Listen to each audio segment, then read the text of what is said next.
بسم اللہ الرحمن الرحیم۔ محمد کمال منہاس آپ طلباء کے حاضر خدمت ہوں۔ آج اپنے لیکچر نمبر 2 میں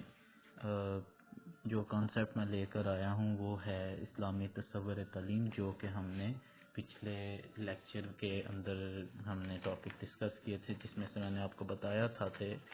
4 اجزاء ہیں، 4 چیزوں کے متعلق ہم اس چیپٹر میں پڑھیں گے،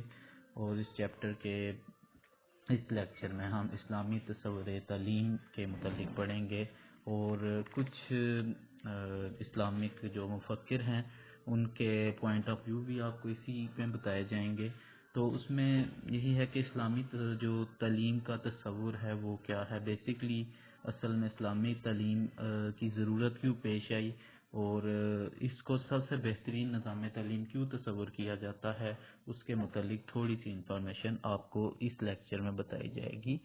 تو اسلامی تصور تعلیم میں اگر ہم بات کریں تو امام غزالی رحمۃ اللہ علیہ کا تعلیم کے میدان میں بہت بڑا ہاتھ ہے۔ تو ان کے مطابق جو تعلیم کی اصل تعریف ہے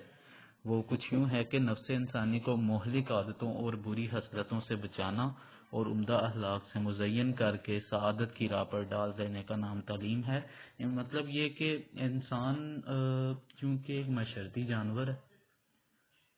ایک مشرتی حیوان ہے، تو مشرتی حیوان یہ ایسا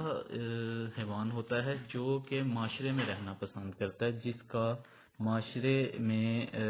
کے علاوہ گزارا نہیں ہو سکتا۔ جیسے دیکھیں، اگر ہم کسی بلی کو لیتے ہیں تو بلی کو پالتے ہیں تو وہ انسانوں کے ساتھ رہ لیتی ہے۔ اسی طرح بلی یا مرغا مرغی کو اگر ہم ان کے بچپن سے لے کے بڑے ہونے تک ان کو ساتھ ساتھ رکھتے ہیں تو وہ آپس میں ایک دوسرے سے بہت اچھا جو ہے ریلیشن قائم کر لیتے ہیں، یعنی کہ ان کے لیے ضروری نہیں کہ وہ اپنے ہی اس مسکن میں رہیں جو ان کا مین ایریا ہے، وہاں پہ رہ کر خوش ہوں گے۔ جیسے شیروں کے جھنڈ میں ہی اچھا لگتا ہے، لیکن شیر انسانوں کے ساتھ بھی رہ سکتا ہے۔ اس کے علاوہ گائے کے جھنڈ میں اچھی لگے گی، لیکن گائے انسانوں کے ساتھ رہ رہی ہے۔ گھوڑوں کے جھنڈ میں اچھا لگتا ہے، لیکن گھوڑا کیا کر رہا ہے، انسانوں کے ساتھ رہ رہا ہے۔ تو اسی طرح اگر بات کی جائے کہ ان میں یہ چیزیں عادات و دور ہم ڈال سکتے ہیں، لیکن جب بات انسان کی آتی ہے تو انسان کے اندر وہ عادات وہ اطوار نہیں ہے، وہ اپنے ہی جیسوں کے ساتھ رہتا ہے، یعنی انسان انسانوں کے ہی ساتھ رہ سکتا ہے، اس کے علاوہ اس کا گزارا نہیں ہو سکتا۔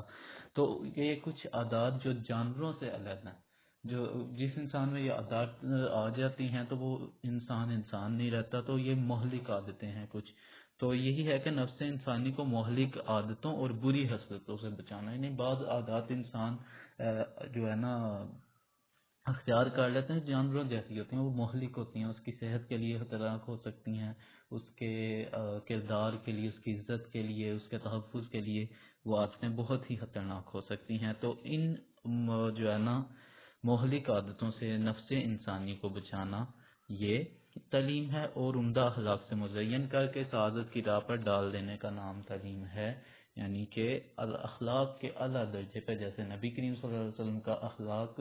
اس کائنات میں جو سب سے اعلیٰ اخلاق تصور کیا جاتا ہے، جو کہ عین قرآن ہے، اور اخلاق کے ایسے ایسے دائروں تک انسان پہنچا ہے کہ انسان اور جانور میں یہی اخلاق جو ہے ایک فرق کو واضح کرتا ہے۔ تو انہی سب چیزوں کو انسان کے اندر ڈالنا، انسان کی ذات کے اندر ان سب کو پیش کرنا جو ہے یہ تعلیم ہے۔ اس کے بعد اسلامی تصور تعلیم کا جو دوسرا بڑا نام ڈاکٹر سید علی اشرف ہیں، انہوں نے اسلامی تعلیم کی جو تعریف کی ہے وہ ان الفاظ میں کی ہے کہ اسلامی تعلیم وہ تعلیم ہے جو طلباء کی قوت احساس کو اس طرح ڈال دیتی ہے کہ وہ اپنی زندگی، اپنے اعمال و افکار، اپنے فیصلوں اور اپروچ میں اسلام کی اخلاقیات سے متاثر ہوتے رہتے ہیں۔ گویا اسلامی تعلیم ایک انسان کی ہر قدر کو اجاگر کرتا ہے جو اس کو مکمل کرنے کے لیے اور اس کے کردار اور عزت اور ہر پہلو کے لیے فائدہ مند ثابت ہوتی ہے۔ یعنی ڈاکٹر سید علی اشرف کے مطابق جو تعلیم ہے، اسلامی تعلیم، یہ تعلیم ایسی تعلیم ہے جو کہ طلباء کے اندر ہر وہ چیز، ہر وہ قوت فیصلہ کو ڈال دیتی ہے جہاں پہ وہ اپنے فیصلے کرنے سے پہلے ہمیشہ اسلام کی جو رہنمائی اللہ تعالیٰ نے ہمیں قرآن مجید میں دی ہے، اور اس کے علاوہ احادیث میں ہمیں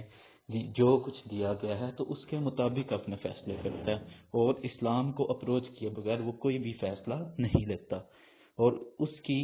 ویلیو بھی اسی طرح سے جو ہے وہ بڑھتی ہے، اسی طرح سے پتہ لگتی ہے، اس کا کردار اسلام میں ظاہر ہوتا ہے، یعنی اسلام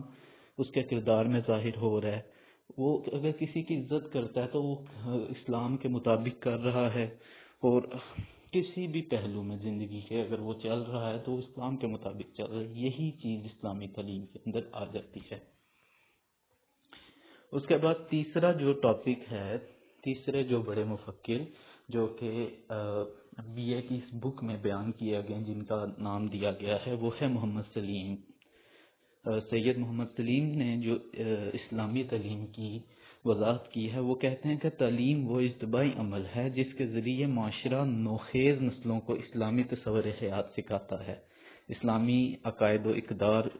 ان کے اذہان میں راسخ کرتا ہے، اسلامی افکار کی روشنی میں آداب زندگی اور اخلاق کی تربیت دیتا ہے۔ یعنی کہ ان کا کہنے کا مطلب یہی تھا کہ جو اسلامی تعلیم ہے وہ اجتماعی عمل ہے۔ پہلی بات انہوں نے کہہ دی کہ اجتماعی عمل ہے، یعنی کسی ایک خاص انسان کے حد تک نہیں، بلکہ جو بنی ہوئے انسان اس دنیا میں آیا ہے یا پھر اس نے اسلام قبول کیا ہے تو اس کو چاہے ڈائریکٹلی یہ تعلیم دی گئی ہے یا انڈائریکٹلی تعلیم دی گئی ہے، لیکن یہ اجتماعی تعلیم ہے۔ اور اجتماعی تعلیم ہونے کا مطلب یہ ہے کہ معاشرہ جو ہے وہ ظاہر سی بات ہے، ایک نسل سے دوسری نسل معاشرے کی وجہ سے ہی وجود میں آتی ہے، تو معاشرے کے اندر جو ہے نا اسلامی تصور حیات کو ڈال دینے کا نام جو ہے تعلیم ہے۔ اور اسلامی عقائد اور اس کی اقدار، یعنی کہ عقائد میں اللہ تعالیٰ کو ایک ماننا ہے، رسالت ہے، رسالت کے علاوہ فرشتوں پر ایمان کے علاوہ کتابوں پہ ایمان رکھنا، کتابوں پر ایمان رکھنے کے بعد سب سے جو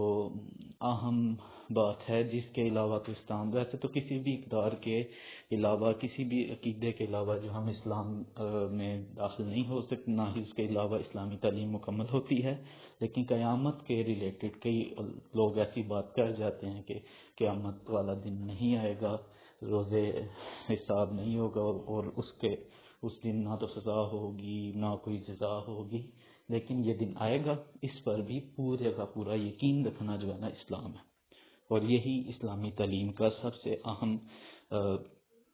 مقصد ہے۔ اس کے علاوہ اقدار میں جو اسلام کی قدریں آ جاتی ہیں، جیسے عبادات بھی ہیں، اس میں عبادات میں نماز، روزہ، زکوٰۃ، حج وغیرہ ہیں، اور اس کے اور بھی کافی سارے پہلو ہیں جو کہ دین کے مطابق ہیں، وہ اسلامی تعلیم میں ہمیں سکھائے جاتے ہیں۔ اسلامی افکار کی روشنی میں آداب زندگی اور اخلاق کی تربیت بھی دیتا ہے، یعنی کہ یہ اسلامی تعلیم ہے، یہ زندگی کے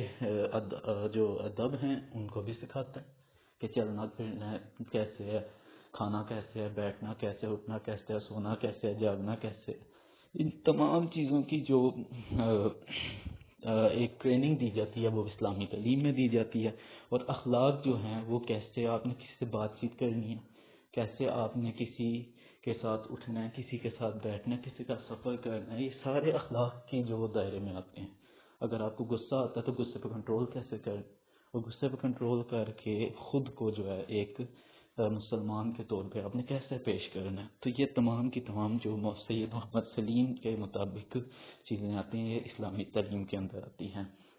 آج کے ٹاپک میں اسلامی تصور تعلیم میں یہی چیزیں جو ڈسکس کرنی تھی کہ اسلامی تصور تعلیم کی جو اصل ڈیفینیشن ہم نے 3 مفکروں کے مطابق پڑھی ہے، ایک امام غزالی، دوسرے ڈاکٹر سید علی اشرف، اور تیسرے سید محمد سلیم کے مطابق ہم نے اسلامی تعلیم کی جو ڈیفینیشنیں پڑھی ہیں، وہ ان کے مطابق ایک چیز تو واضح ہوتی ہے کہ کسی بھی انسان کے کردار کی تشکیل اسلام کے مطابق کرنا اسلامی تعلیم ہے۔ مزید ویڈیوز کے لیے چینل کو سبسکرائب کریں اور بیل آئیکن پہ کلک کریں تاکہ آپ کو نئی آنے والی ویڈیوز مل سکیں۔ والسلام۔